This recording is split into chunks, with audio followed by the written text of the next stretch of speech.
This video is a review of the Steam demo version of Playrough and is not intended in any way to be supplementary material of the game. Please support the official release. On March 17, 2022, a small project titled Playrough RPG Chapter 1 Demo was released onto GameJolt, accumulating a small but respectable amount of attention on the website. A week later, the Kickstarter for Playrough was launched with this description. Playrough is a Windows-only role-playing game set in the surreal, post-apocalyptic wasteland of what was once California. It's a place where humans live side by side with living cartoons, twisted abominations of ink and flesh, and clowns. April 23rd, 2022. Playrough's developer, Nothing Master, releases this update to the Kickstarter campaign page. I'm sad to announce that Playrough RPG did not meet its admittedly lofty Kickstarter goal. So what happens now? This could have been the end for the game right there, but thankfully things seem to be working out. Playrough is being published under Two Left Thumbs, and has an excellent demo that I may or may not have spent around 8 hours playing. As a side note, Two Left Thumbs is what is considered a micropublisher, given that its goals are to either help fund games or help market them.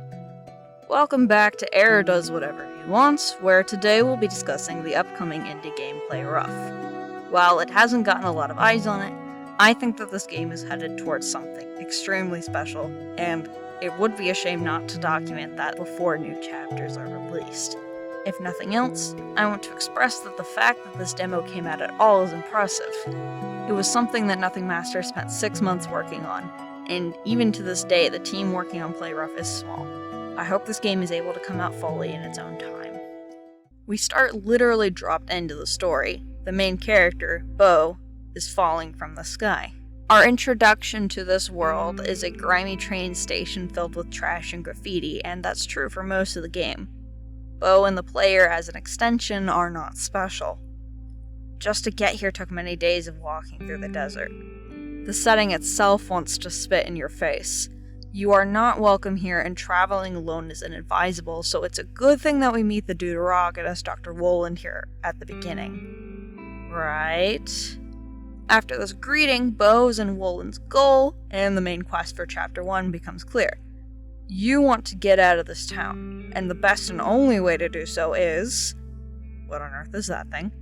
Your goal is to board the train heading to the west. Simple as.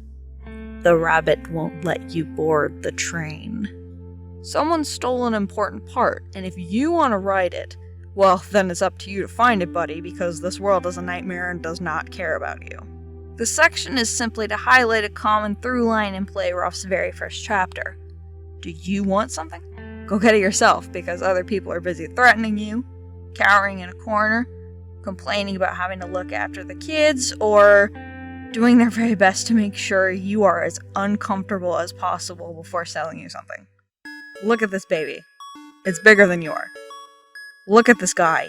He's cosplaying as Naruto Uzumaki while pointing a knife in your face. This game is ridiculous, and I love it.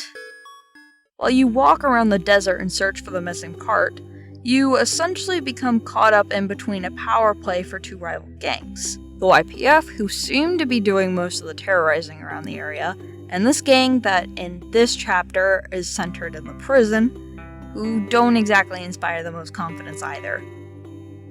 I mean, the guy at the front desk can't even tell when their own hallway's working.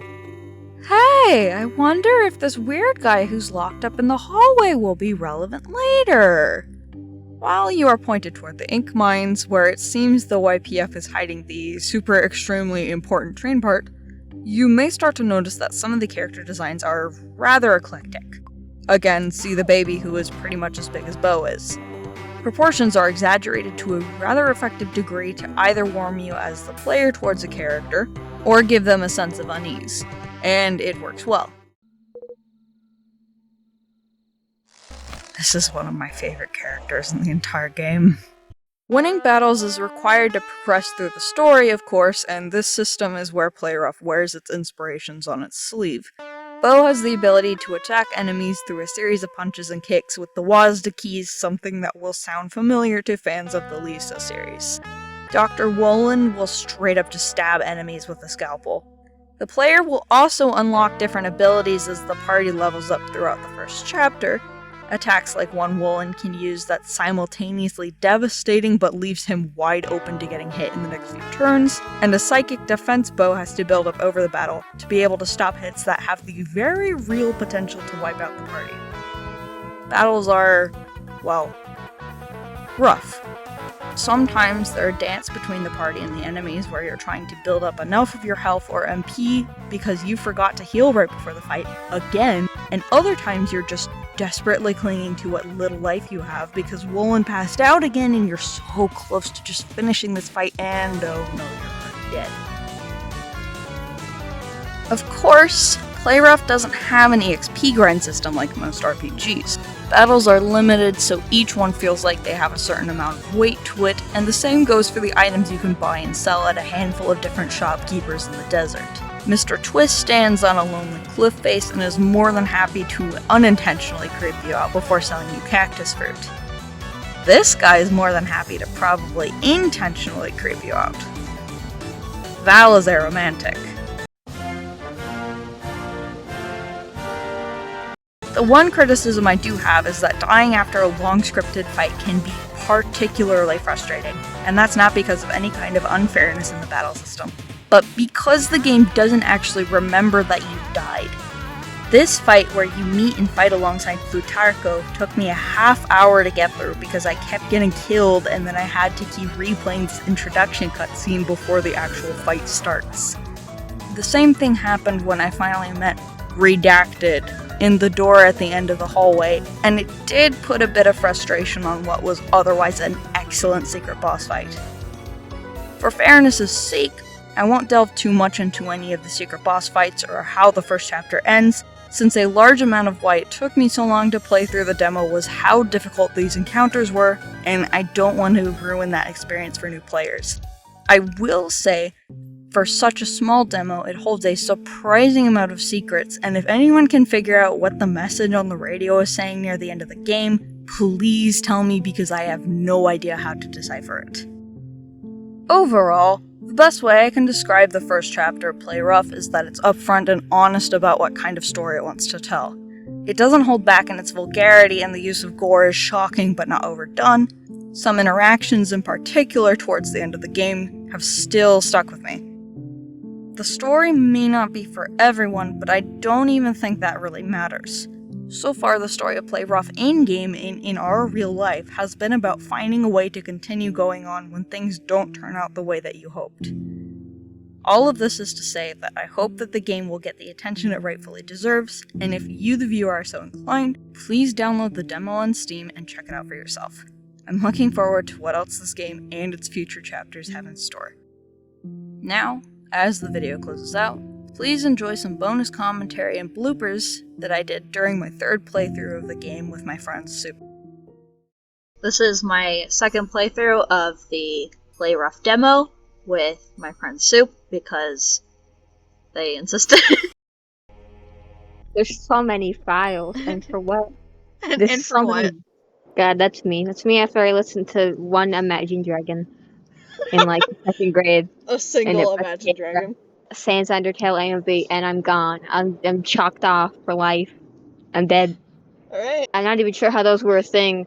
Undertale is not anime. It was just like the fact that it had a Japanese translation. It just meant it had fans in Japan.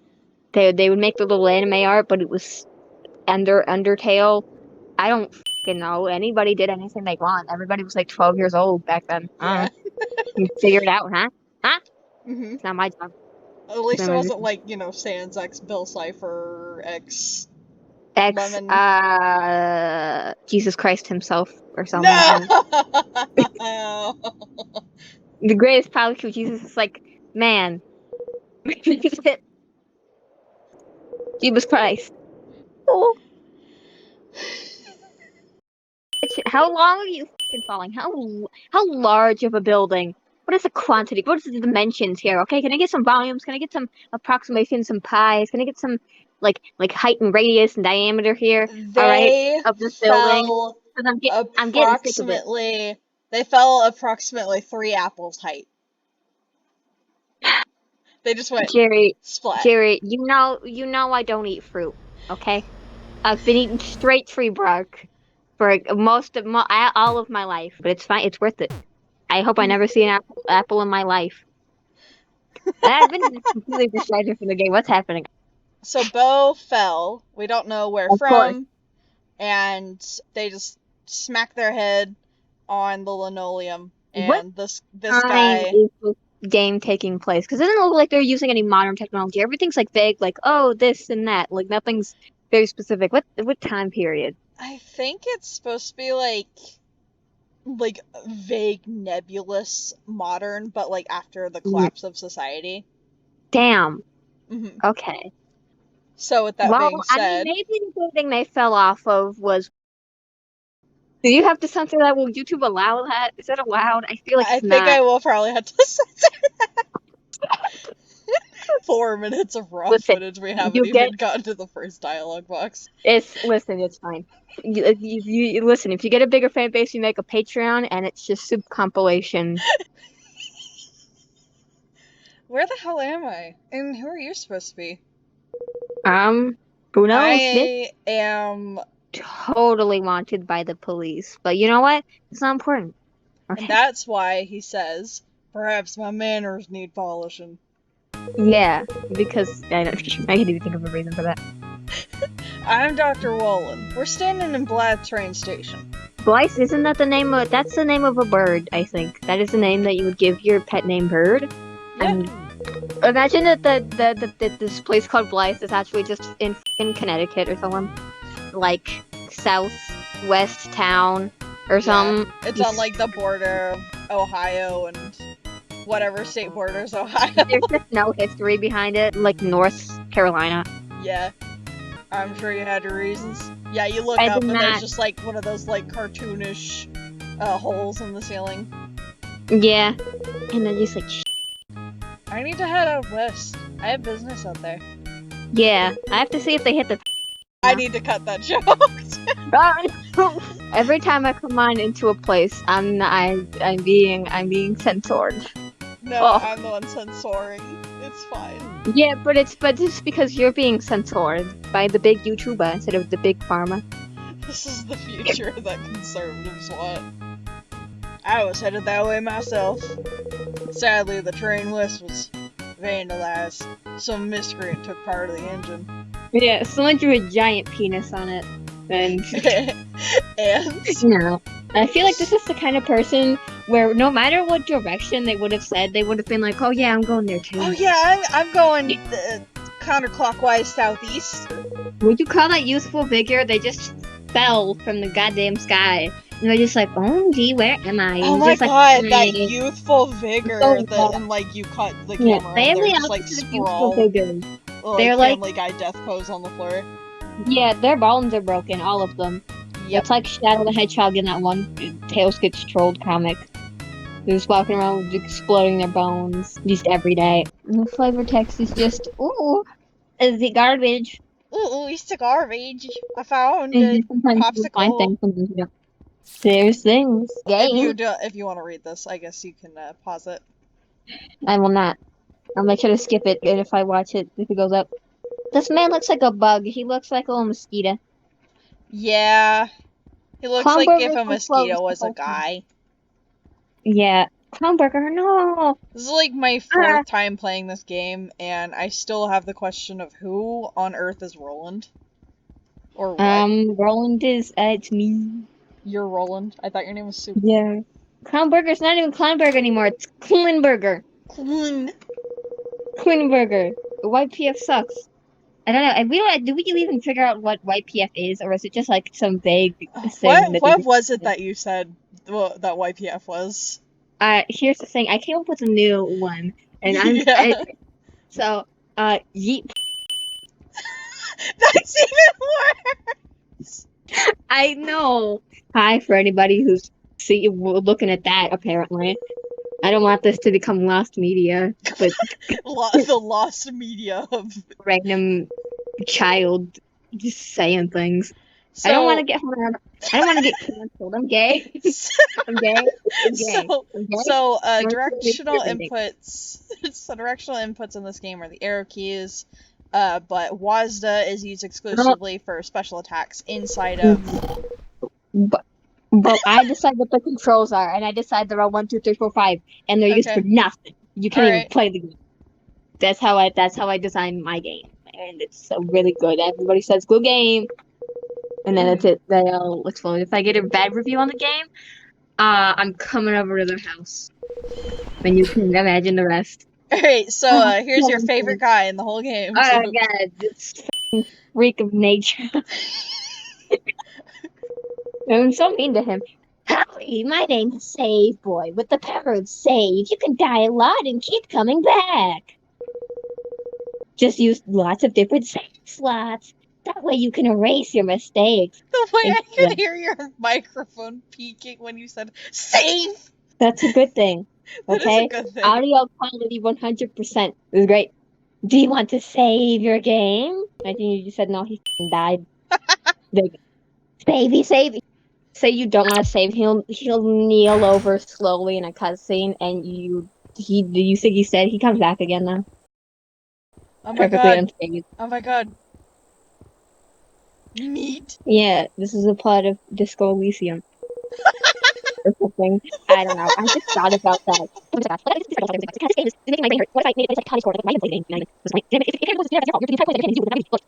You can make him a feminist and a misogynist at the same time. So, for But some reason, Soup just decided that this bunny is gonna have, like, a Chainsmoker voice. hi, I conduct the train. But part is gone, just part. I'm not gonna say the specific part, just a part. You play this game. Playground, maybe. Woo! Oh god, is it gonna be? Is it Harry? Did we? Say hi, Soup. My dad was an indie game. I ate him. I got hungry. He was actually a shrimp, and I got really hungry. I ate my dad. I put him in a sandwich. He only tasted okay. He was alright. It was not worth the cooking, to be honest. Mm-hmm. Don't cook your dad. He's never worth the meal. You're just hopping around the political spectrum like one of those screensavers. Dude, I am a screensaver. Oh, that is a very good way to describe you. Damn, bitch. I guess the edible hit. They're not having a good day, are they? Well, that was me. I threw him out of a window. You just, like, grew, like, what cartoonishly massive arm and just threw them out. Yeah. Yes. We don't even see him a full body though. We don't even know if he's wearing burger pants. We know he's wearing burger shirt. Cut this out because this is just gonna be me looking for that stupid ass post. But Okay, the YouTube will censor the shit out of me. Oh! Oh, shit. Sorry, I forgot to share my screen. Hang on. Jesus Christ! Have a nice day, and